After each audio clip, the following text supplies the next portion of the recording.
Man, running behind. I'm on Hawaii time. Do you? Aloha, everybody. Let me get everybody in here. We got quite a list going tonight. Seen some great faces. We'll just keep adding more and more as they come in, as we get going across. I think we got everybody. I got to have my glasses on tonight. I've got one of the worst sinus headaches. Mark and I were just chatting about it. I left, Mark was about an hour behind me, but I left Honolulu. Um, 7:55 or something like that last night. It landed in Salt Lake City at 5:15 a.m. this morning, and it's always the red eye. As I was sharing with friends at Lock Stock, it's I hate it. I hate that flight back. It was, it's 5.5 hours, so it's not a long flight time, but just overnight, and it's just not fun. But it worked. I got home this morning, and Utah must be in good full pollen because my sinuses are killing me. So I have to have my glasses on tonight. So I apologize if you can't see all my eyes and everything. But guys, welcome, man. Exciting things. Had a blast in Hawaii. How would you not? Right. I think we made it, Mark. I think we dropped in between the big storms because there were storms a few days before we got there, and I think tomorrow they're having storms again. We got in and out. It was absolutely gorgeous. Gorgeous. Humidity was brutal, but it was funny. The first day I'm going in to teach class, and I'm in my suit, and I went, yeah, I am way overdressed, and it was brutal. So I had to adjust some things. That was nasty, but all good, right? How do you complain when you're in Hawaii? So had a phenomenal meeting with my roasters over there. Some great, cool things happening that we've got coming down the pipe. Was a Saturday night. Had Mark joined us, had a meeting with my partners, and that meeting, I was amazing. It was just this little small hole in the wall restaurant, amazing fish, had blackened ono. Uh, and it's just one of those that you order at the counter and then sit down. And our Lyft driver gave us insights of which to buy and all that kind of stuff. We sat in that meeting, just that little table, and I don't know, probably an hour. But in that hour, um, some of the thing or the stuff that came out of that meeting, I guess I should say, that I finally had to shut it down because my head hurt. Those of you who know me know that's pretty tough to pull away from business ideas. But there was so much coming down the pipe. Um, I mean, I give you a teaser on these because we're working heavy with we're building out fundraisers to work with dance companies and cheerleading and all that kind of stuff with our pancakes and coffee and so forth. So working through a bunch of the fundraising stuff, which is what was really good about with our roasters. But I mean, we came up with things that we've got a new business that's coming together for selling coffee carts. Yeah, on and on and on. And I'll keep sharing all of that with you of how we're going to build this thing out, which led to going to have a new training seminar. We're going to anyway, which brought real good clarity to me of tonight's topic. And tonight's topic is the title of it I came up with is taking the lid off of your self-made ceiling. So removing the lid of your self-made ceiling. I am not a mechanic or mechanically inclined and all that kind of stuff, but I do understand what they call governors, which is the restrictor on things. You can remove the governors on, machinery and so forth, and get more power, more development, and more results out of it. So many of us sit in a world that we have put on the regulator. we put on that ceiling. Uh, because I promise you this, most people are not being held down by the economy or by a non-opportunity or held down by abilities or lack of abilities. You're simply held down from limit, and it's self-imposed limits. It just absolutely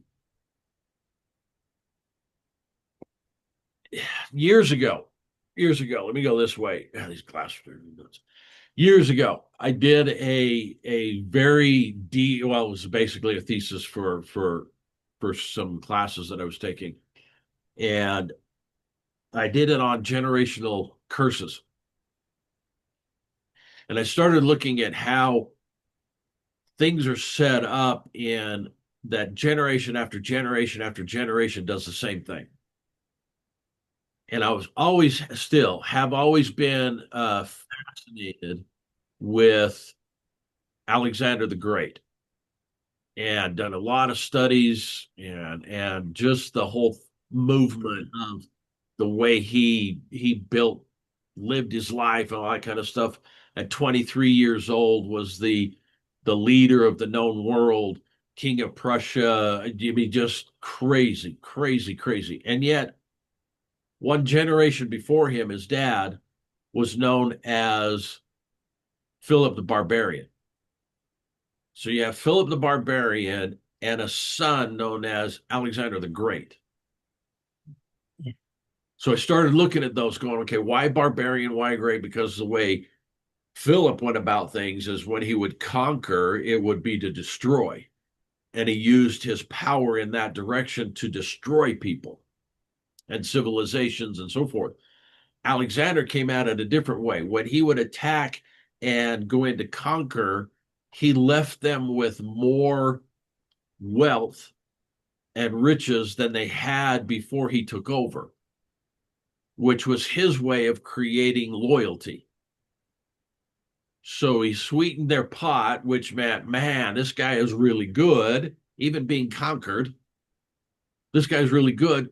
So he had people following him. And that's like I said, he became king of Prussia and the leader of this and the pharaoh of this and on and on and on.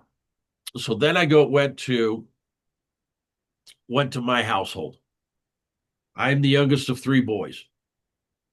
And it's interesting when you have the same gender in siblings, right? So it's a little bit different if you've got the mix in there. Uh, and in three, there's a very set role. The oldest always has the role of caretaker. They're the ones that when the next child comes along, mom and dad have the oldest helping out. So there's the role of caretaker. The middle child comes in, and if you only have two, then you've got an oldest, youngest, and they have their roles. In three, the youngest has the role. The youngest is always the court jester. And I don't know how many of you are the youngest. I'm the youngest, so I always am doing. I'm the court jester. I'm always the one who cracks the jokes and makes fun, and that's what youngest do. The middle of a three, that that person doesn't have a set identity. They don't fit in with the top, the eldest, they don't fit in with the bottom. So they become one of those identities that sometimes is the best of the identities. So I look at my daughters, and my middle daughter, if all of us lived the way she lives life, because she has great filters, but those filters are open real fast, right? And so she'll tell you straight out, you know where you stand with that child. And I remember I was, or she was probably 18, 2 years old, 18 months, 2 years old. And just was hitting every button on my, Sherry, you and I were talking about drama. This gal was hitting, or my little girl was hitting every button that day. And I said to her, Reese, why do you push me? And her answer was, Daddy, I didn't touch you. right? So she went straight literal, just I didn't touch you. So how did I push you? I'm running this life of like, damn girl, you're driving me nuts. Get out of the room and da da da da da, right? So her world is always straight at you. My middle brother struggled in life. He did pass away early. He got caught up in the opioids, and so unfortunately, it was an overdose. Um, he didn't have an identity. My oldest brother has his identity. I have mine. So I'm going through all of these things and back and forth and watching, and I realize that we set a limit on ourselves based on things that we learn from generations, things that we implement or forget to implement or don't know how to implement. Mark and I had a great conversation. We got talking about money, right? Uh, Not understanding because we weren't set up into. I'll go back. My parents came. They're born uh, 26 and 27. Came through the depression. Came through W-2. Came through all that kind of stuff. They were never taught money. They were taught how to get a job, get an income. From that income, you build the best lifestyle possible. And then when you want something more, you either get a part-time job or you ask for a raise or right. It was never how do you leverage the money you have to generate? How do you leverage? How do you build businesses and so forth? And it took me a while getting through after leaving the household to get into that thought pattern that I don't need a ceiling. It's wide open. Lived in South America for a while, then came back, got married quickly, had 3 kids real quick, all that kind of stuff. And those put ceilings on me. Well, let me back it up. I put the ceilings on me based on those things I was dealing with, had to provide, had to get this, had to get those kids, right? Take care of all that. That whole thing fell apart, divorce, everything else. Okay, a new ceiling, right? All of these things playing in until I finally hit with my mentor. My mentor said, you got to stop this. There's no limits. What you do in limiting yourself is it, it creates a feeling of restriction. And then we get into things of, well, it's always been that way, which is where I was going with the generational curses. It's always been that way. People like us, people who come from I don't know what it is in your in your city, people come from the west side. Oh, you're not supposed to, right? Oh, the east side or whatever that is for you. Oh, people who grow up with us, people who look like us, people who don't dress well. Da da da da da. You're supposed to have all of this. I didn't get a silver spoon. My spoon was wooden. I don't care, right? But that's how we're built into this stuff. And what happens is it's not just a thought. Don't get me wrong on this. It is not just a thought because that thought moves into influencing how much money you ask for when you go for a raise, how you show up to an event, how you visibly allow yourself to be. How do you dress? One of the things that the girls, and sometimes it's very annoying, the part, and I don't know how to explain it, so bear with me. At the end of your sock, there's the stitched part that goes over the top of the socks. Okay. I hate the knots on the end of those to be on the little toe. So I always have to adjust so it sets back, right? Because you put it in your shoe, it irritates the toes. So I raise my daughters that way. I'm putting their little socks on and I'm adjusting their socks so it's all in there. And my wife's like, just put their socks on. Shut up, leave me alone. And all this kind of stuff. Guess what? I'm watching my daughters with their kids adjusting their little socks, getting it all in there, right? So it's always been that way. We've always done things like that. Well, when you have those thoughts, it creeps over into other things, and it becomes a restriction. And it looks at is like, how much money are how much money do you receive? What are you worth? Mark and I were in Honolulu with a group of new business owners, and they're looking to increase their net worth. But what we realized is that particular group, okay, what I realized, Mark might have a different view on it from because he was at the front of the room most of the time. I didn't get from them that they had a whole lot of self-belief, that they had confidence, a self opportunity to that it's okay to generate a lot of money.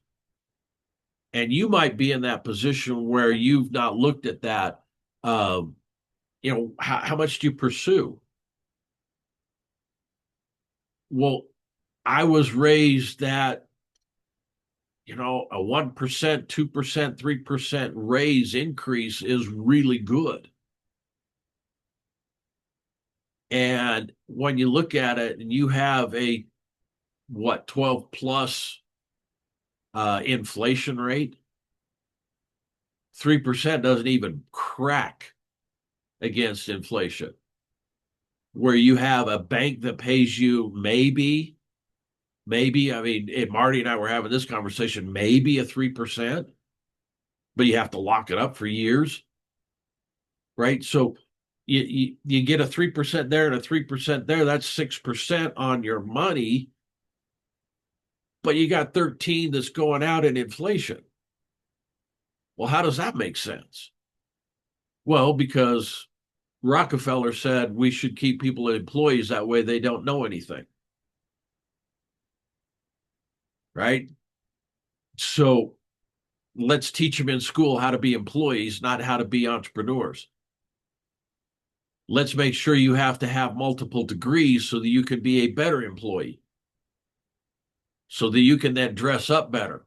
So then we can put you in a corner office and you think you've hit the world, but you're still an employee, right? And you've got to be in positions where you have to understand that you are creating your own ceiling. You are creating your own restrictions. Walt Disney said, never think out. Oh my gosh, never say think outside the box, because then you acknowledge there's a box. Just think. Just think. How do you take what you do? Remember, we talked a couple of weeks ago about chasing your talent versus chasing your passions, right? You get passionate about your talents and go after your talents. And if your talent is what it is, then you got to figure out how to leverage that, how to set it up. Because over time, I promise you this, over time, you create repetition. You build an environment that is based on past experiences, the momentums that left imprints on you. Tony Robbins talks about how you have anchors in your life. Somebody passes away, somebody very dear to you, a parent, whatever, and then at that the wake or the funeral or whatever, somebody comes up and everybody comes up and they pat you on the shoulder. I'm so sorry. I'm so sorry. Sorry for your loss. Sorry for your loss. Sorry for your loss.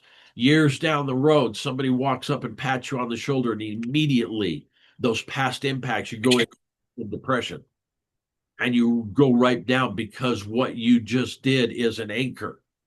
So the way you're living your life, think about it. A song comes on that you love, that you knew as a child, or that kind of stuff that just brought happiness in. As soon as that song comes on, you're driving down the road and you're at the top of the lungs and just having a great time and you're all happy. Opposite, something comes on and you're depressed. You don't know why. It's because you've anchored it. It's the past impacts you feel in that area. But here's what it does is it puts you in a position where you want to be stable now. If I get uncomfortable, what will that be? Oh, well, I'm not going to do that because I will be uncomfortable.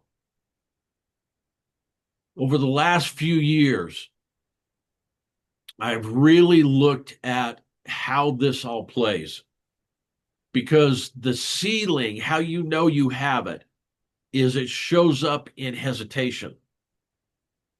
It shows up in overthinking. It shows up in being delayed.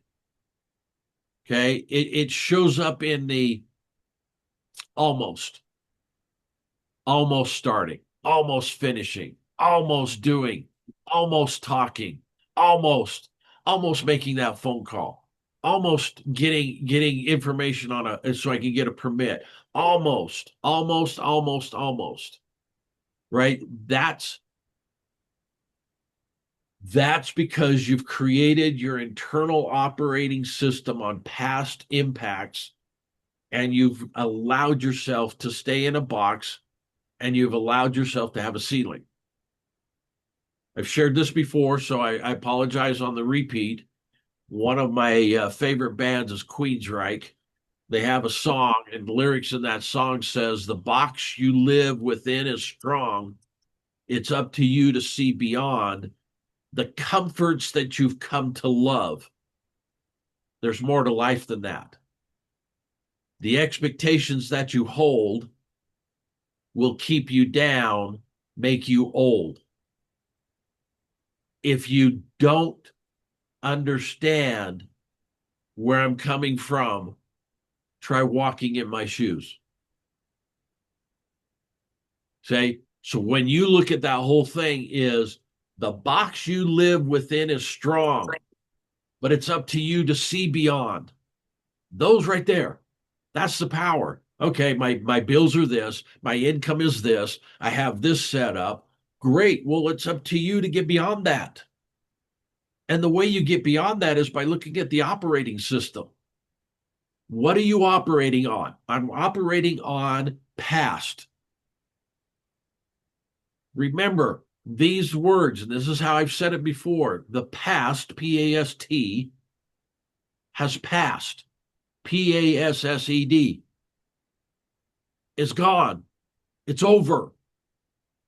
You are not who you were. I went on an island and at 7:30 got into a round tube, and the next morning I'm in a different state. Well, you think about that. You fall asleep and you wake up, you're in a different state. Then all of a sudden you begin to repeat things over and over and over again because the whole thing that's happening is comfortable. Oh my gosh, I got to make 2 calls today. Oh my gosh, I got to reach out on that lead. Oh my gosh, I got to go interview.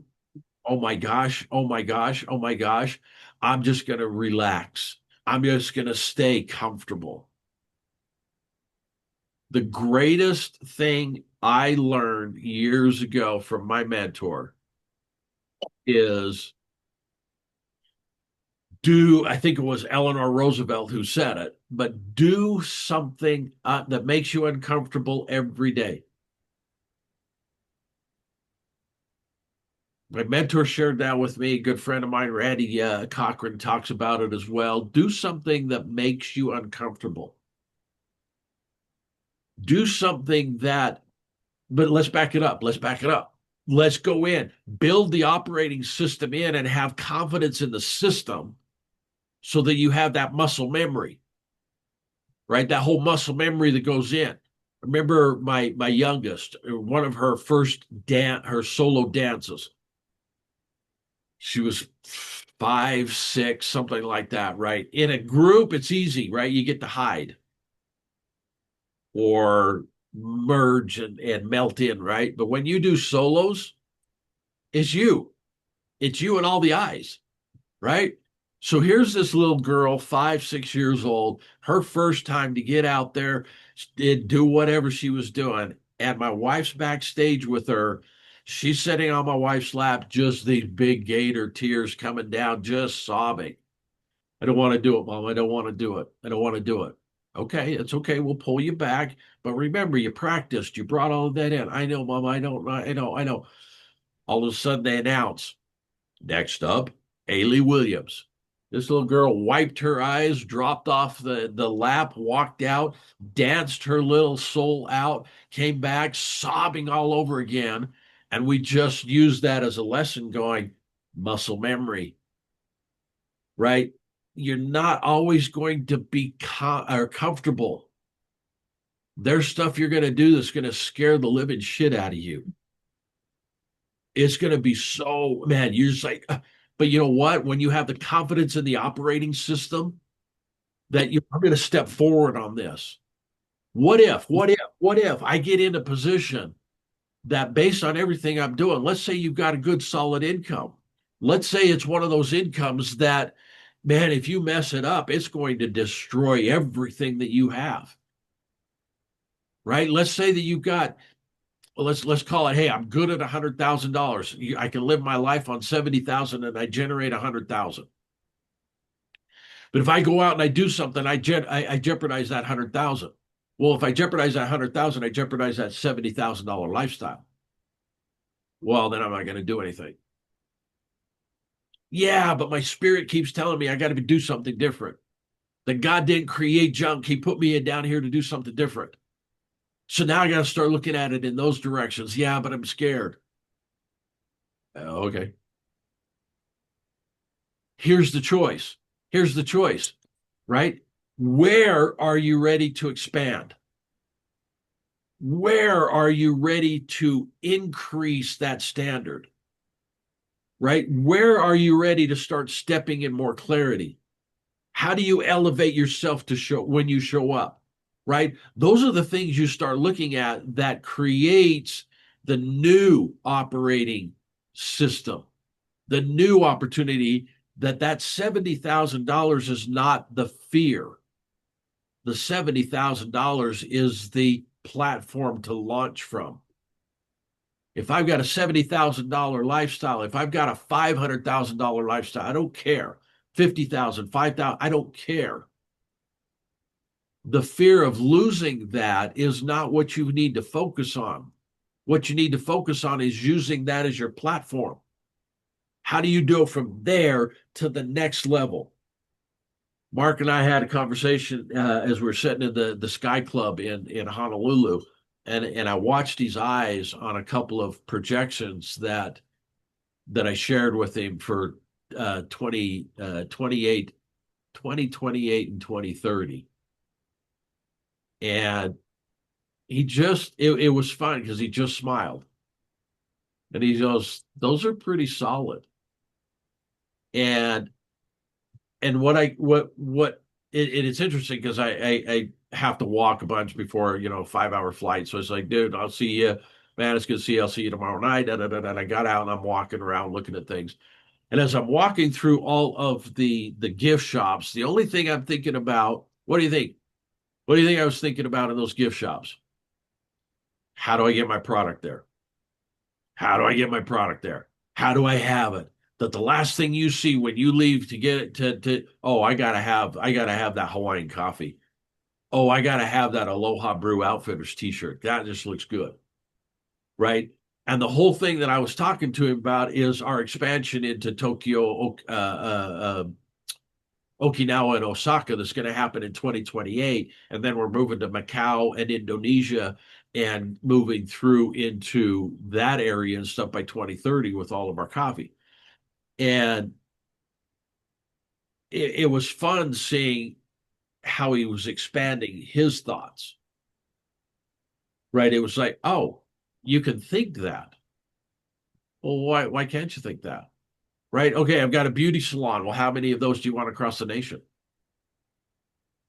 I don't want the headache of employees. Great, then you don't. You do it as franchises. Ah, okay. Hey, how am I going to be the number one real estate investor that everybody goes to nationwide? Scale it. How do I get others involved? Man, it's so simple in this world right now because of the algorithms on the internet, all of that kind of stuff. Hey, I am totally cool being employed. Totally cool. Then figure out how you bring massive energy to that job. Will it show up in your paycheck? Most likely, Most like right? And the reason it won't show up because that company is built to pay that position. But I promise you, when you are satisfied with how you are delivering, is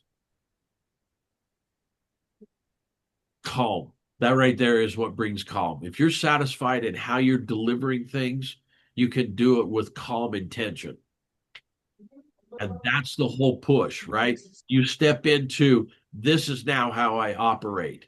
You come from, you come from, this is how I operate. What happens is the decisions become clear. The visibility is bigger, right? That whole thing, Mark, that you just shared. You might live here, that all of a sudden I went global in thoughts. Well, why is there a boundary?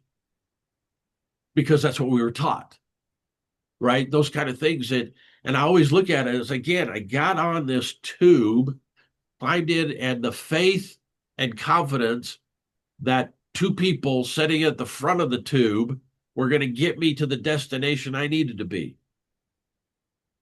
That all the machinery of that airline or that airplane was going to function precisely so that I made it all the way home. 100% faith. 100% faith in everything. Never question it. I never question. I'm on a plane and heading to Orlando here Friday. Never question it. Right? That's the way your life should be. You should never question that. You should get in and say, I'm in a vessel that has been blessed with, because we're all created in abundance. You get to the God the way you get to, right? But you got to set in this vessel with 100% faith that everything you're doing is intentional and it's moving in the right direction. Because outside of that, it doesn't matter. It doesn't matter.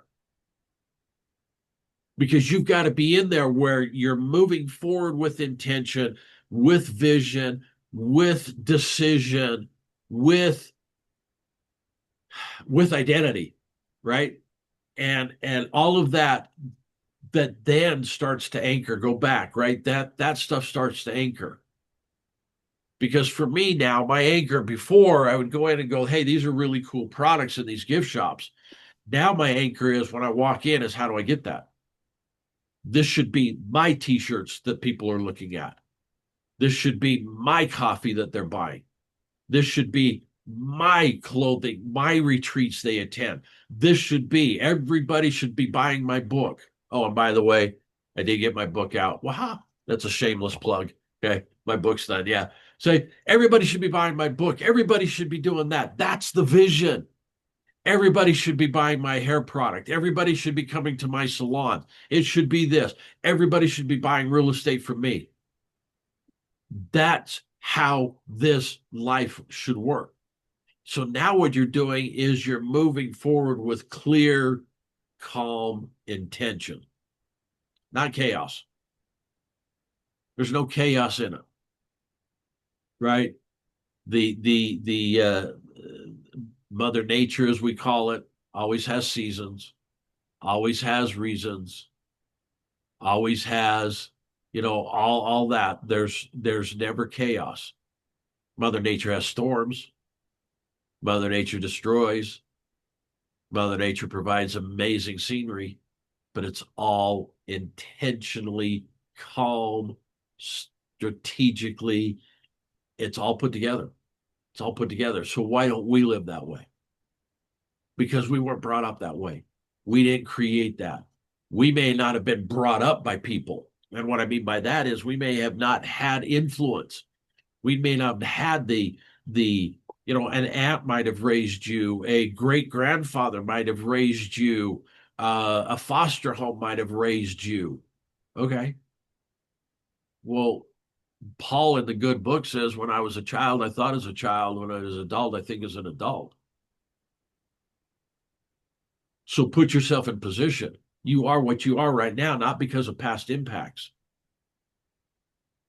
You had past impacts, they're past. So this week, you guys get to step in what I call the process of alignment. Okay. And it sounds like this: it allows for expansion, it allows for greater responsibility, creating with intention, right? It's moving forward with clarity and operating with purpose. That's it. Create with clarity, operate with purpose. And what we're going to do is each week now push harder on this. So I'm so grateful for everybody that's been here. Thank you so much. Next week, I'll be coming to you from Orlando. It'll be awesome. The Love you to join us. Every Monday night's always free. We do have some real strong, a separate one, an independent operating room that if you want to get into that membership, holler at me. It's a real simple. It's only $67 a month, and we go deep into what you're doing with your business, your life, and so forth. Take it down. If you want to stay right here every week, stay right here. Just absolutely. I'm going to share everything I can as long as I can, because all of us need to be operating with intention, period, end of story. If you're not, you're doing it wrong.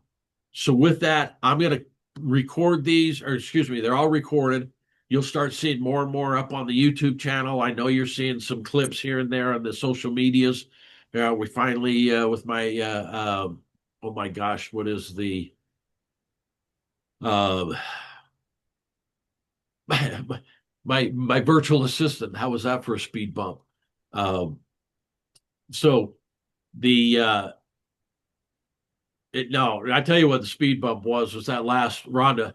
Was that your comment that you see my sleeve? Yeah, all Disney sleeves. So okay, we'll have to get to that. But guys, you got to live with intention. You got to be you. You got to be comfortable in your own skin. Okay, stop living somebody else's life. Stop building somebody else's business. Build your dreams. Get to where you're in the world of yours. Stop wearing somebody else's name on the back of your jersey. Wear yours. I picked up this Harley shirt just because of the tiki, right? That's where you got to get into life, man. It's just everything is too cool. And if you're not doing it, you're losing out. You're absolutely losing out. So with that, thank you so much. Love you guys. I'll see you guys next week. We'll talk about a bunch more. You need anything, holler at me on all of the insanity that's out there that we call social media. And we'll talk soon. See you guys. Bye. Bye. Thank you, Love you, RG. RG. Thank you.